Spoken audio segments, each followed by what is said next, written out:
नारायण टंडे वेझो हादसे में नौजवान फौत थी वियो आहे। वधीक तफ़सील मालूम कयूं था मेहरान टीवी जे रिपोर्टर शिराज समो खान। जी शिराज, वधीक कहिड़ा तफ़सील आहिनि?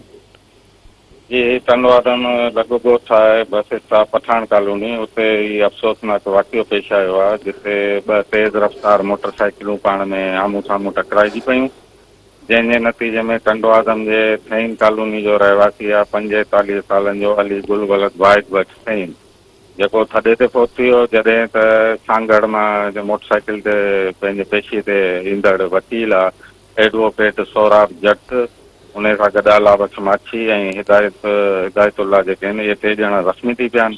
ॿिन्ही मोटरसाइकिलुनि ते सवार आहे।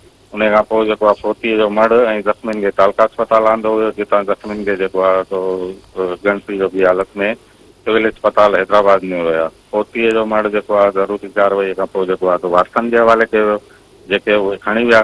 जॾहिं त हादसे जो इतला मिलण बैदि जेको आहे सो टंडवादन बार जो सदर आहे अब्दुल्ला खटक ऐं जेके ॿिया जावेद शेख आहे जनरल सेक्रेटरी, ॿिया वकील वॾे तइदाद में जेको आहे पहुची विया ऐं उन्हनि जी जेका ज़ख़्मी वकील ऐं ॿियनि जी इयादत कयूं ऐं उन्हनि खे फौरी तौरु जेको आहे सो हैदराबाद रेफर कयो वियो आहे। जॾहिं त अञा ताईं वाक़िए मुतालिक़ पुलिस जेको आहे अञा डिसाइड कोन कयो आहे त या त टंडवादन थाणे जी आहे या बेरानी थाणे जी आहे। बहरहाल पुलिस उते कोन पहुती।